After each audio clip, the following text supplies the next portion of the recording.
Dear students, already we have discussed about the lesson from the diary of Anne Frank. Hope all of you understand the lesson. Now I am with you with a grammar class.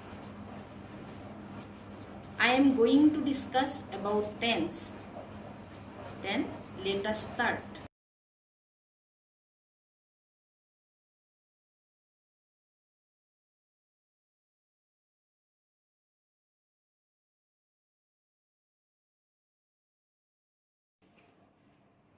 মৰমৰ ছাত্ৰ ছাত্ৰীসকল আজি আমি টেন্সৰ বিষয়ে আলোচনা কৰিম টেন্সক আমি অসমীয়াত কাল বুলি কওঁ tense is a form of verb which tells us about the time of an action তাৰ মানে টেন্সে কোনো এটা কাম কেতিয়া কৰা হৈছে সেই কথাটো বুজায় tense indicate whether an action, activity or state in past, present or future. কোনো এটা কাম বা কোনো এটা action অতীতত নে বৰ্তমানত নে ভৱিষ্যতে হ'ব সেই কথাটো বুজায় There are three tenses. Tense আমাৰ তিনি প্ৰকাৰৰ আমি অসমীয়াটো তিনি প্ৰকাৰৰ কাল পাওঁ Present tense past tense, future tense. Present tense ok ami বৰ্তমান কাল বুলি কওঁ past tense ok অতীত কাল বা ভূত কাল বুলি কওঁ আৰু future tense ok ভৱিষ্যত কাল বুলি কওঁ এতিয়া present tense কি বুজায়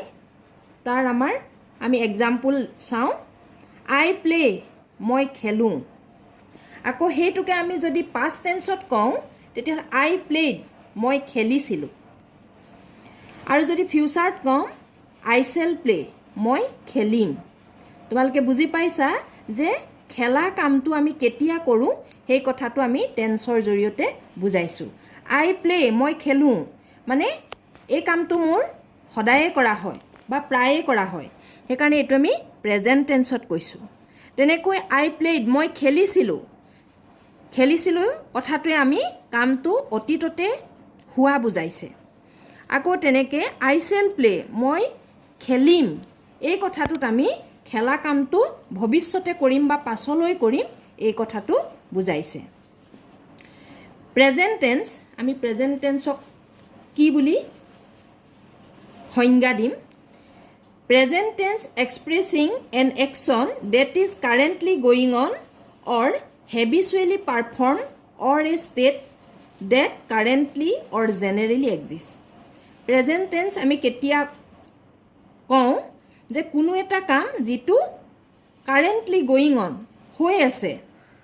আৰু হেবিচুৱেলি যিবোৰ কাম কৰোঁ আমি সদায় যিবিলাক কাম কৰোঁ হেবোৰৰ ক্ষেত্ৰত আৰু যেটো কাম হৈ থাকে জেনেৰেলি হয় বা যেটো ঘটনা জেনেৰেলি ঘটি থাকে এইবিলাক ক্ষেত্ৰত আমি প্ৰেজেন্ট টেন্স ব্যৱহাৰ কৰোঁ There are four present tenses আকৌ প্ৰেজেন্ট টেন্সক চাৰিটা ভাগত ভাগ কৰা হৈছে Simple present or present indefinite tense, present continuous tense, present perfect tense, present perfect continuous tense. ইয়াত কাল বুলি কোৱা হয়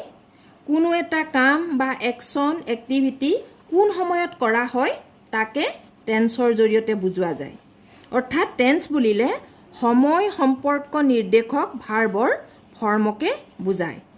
প্ৰেজেন্ট টেন্সে বৰ্তমান সময়ত কোনো এটা কাম সম্পাদন হলে সদায় ঘটি থকা ঘটনা বা কাৰ্য বুজাবলৈ আমাৰ অভ্যাসগত কামবোৰৰ ক্ষেত্ৰত ব্যৱহাৰ কৰা হয় আৰু অসমীয়াত আমি ইয়াকে বৰ্তমান কাল বুলি কওঁ এতিয়া use of present indefinite or simple present tense simple present tense বা প্ৰেজেন্ট ইনডেফিনিট টেন্সটো কোন কোন ক্ষেত্ৰত ব্যৱহাৰ কৰা হয় এতিয়া চোৱা আমি এ বি কে দি গৈছো কেনেকুৱা ক্ষেত্ৰত হয় এ অভ্যাসগত কামবোৰৰ ক্ষেত্ৰত প্ৰেজেন্ট ইনডেফিনিট টেন্স হয় যিবোৰ হেবিচুৱেল একশ্যন মানে যিবোৰ কাম আমি সদায় কৰোঁ বা এইটো আমাৰ কৰাটো আমাৰ অভ্যাস সেইবোৰৰ ক্ষেত্ৰত আমি প্ৰেজেন্ট ইনডেফিনিট বা প্ৰেজেন্ট সিম্পল প্ৰেজেন্ট টেন্স ব্যৱহাৰ কৰোঁ এতিয়া উদাহৰণটো চালে তোমালোকে বুজি পাবা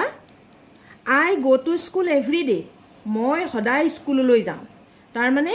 স্কুললৈ যোৱা কামটো মই সদায় কৰোঁ সেইবোৰৰ ক্ষেত্ৰত আমি প্ৰেজেণ্ট ইনডেফিনিট টেন্স বা চিম্পল প্ৰেজেণ্ট টেন্স ব্যৱহাৰ কৰোঁ হি প্লেইজ ফুটবল সি ফুটবল খেলে তাৰমানে ফুটবল খেলাটো তাৰ অভ্যাস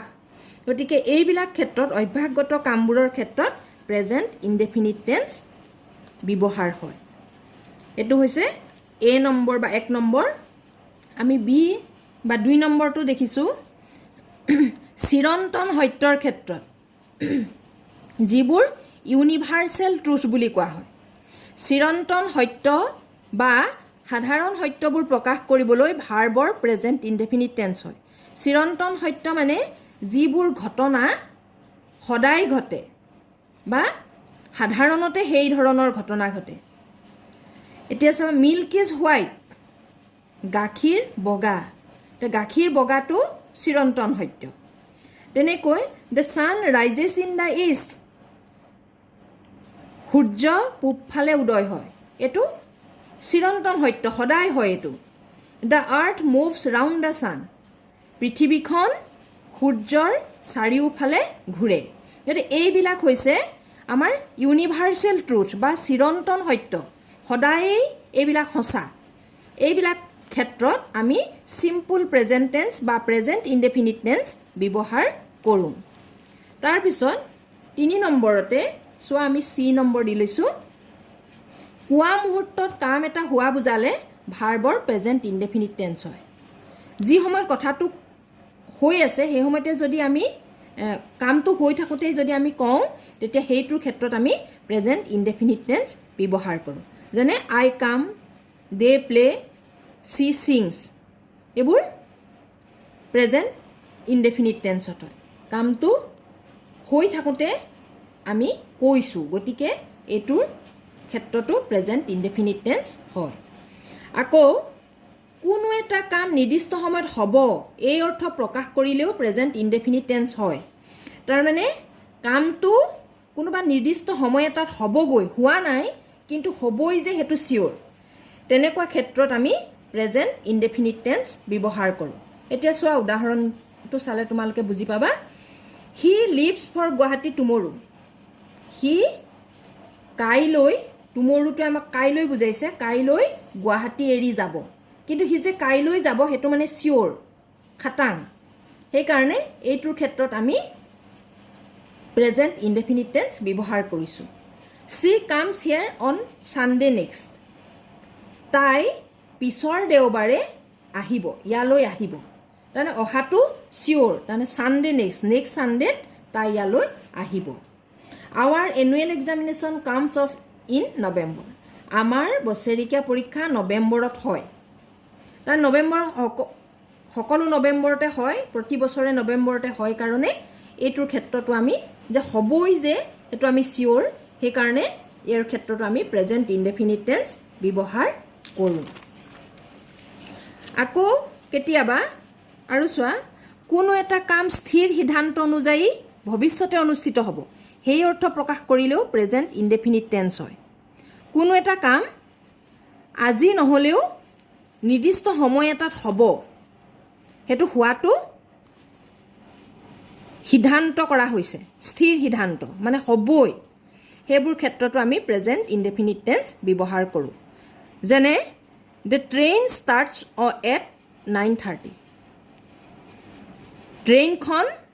9:30 মানে 9:30 বজাত ষ্টাৰ্ট দিয়ে তাৰমানে ষ্টাৰ্ট দিব যেতিয়া সেইটোৰ ক্ষেত্ৰত এইটো আমি প্ৰেজেণ্ট ইনডেফিনিট টেন্সত ব্যৱহাৰ কৰোঁ she comes back next week তাই অহা সপ্তাহত ঘূৰিব এতিয়া অহা সপ্তাহত ঘূৰাটো মানে সিদ্ধান্ত হৈ আছে গতিকে এইবোৰ ক্ষেত্ৰতো আমি প্ৰেজেণ্ট ইনডেফিনিট টেন্স ব্যৱহাৰ কৰোঁ এতিয়া তোমালোকে চোৱা যে sentence structure in present indefinite tense আমি বাক্য কেনেকৈ গঠন কৰোঁ বাক্য গঠন কৰাৰ নিয়মটো কেনেকুৱা subject plus verb in present tense form plus object subject plus verb in present tense form plus object এইকেইটা হ'লে মানে আমি প্ৰেজেণ্ট ইনডেফিনিট টেন্সৰ বাক্য এটা সাজিব পাৰোঁ যেনে চোৱা ছাবজেক্ট হি ভাৰ্ব প্লে আৰু থাৰ্ড পাৰ্চন ছিংগুলাৰ নাম্বাৰ কাৰণে ইয়াত এছ ব্যৱহাৰ হৈছে প্ৰেজেণ্ট টেন্সত প্লাছ অবজেক্ট আমি ক্ৰিকেট হি ক্ৰিকেট খেলে নে আই ৰিড নভেল মই উপন্যাস পঢ়োঁ I to subject read to verb in present tense আৰু অবজেক্ট টু নভেল গতিকে এতিয়া দেখিলা যে কেনেকৈ প্ৰেজেণ্ট ইনডেফিনিট টেন্সৰ বাক্য একোটা গঠন কৰা হয় মৰমৰ ছাত্ৰ ছাত্ৰীসকল আমি আজি প্ৰেজেণ্ট ইনডেফিনিট টেন্স আৰু লগতে টেন্সৰ ভাগসমূহ এই আলোচনা কৰিলোঁ তোমালোকে তোমালোকৰ গ্ৰামাৰ কিতাপত কথাখিনি চাবা আৰু এনেকৈ এই ষ্ট্ৰাকচাৰটোৱেদি তোমালোকে এনেকৈ বাক্য গঠন কৰিবলৈ বা সেন্টেন্স গঠন কৰিবলৈ চেষ্টা কৰিবা আৰু পিছৰ ক্লাছত আমি প্ৰেজেণ্ট কণ্টিনিউৱাছ টেন্সৰ বিষয়ে আলোচনা কৰিম আজিলৈ ইমানতে সামৰিছোঁ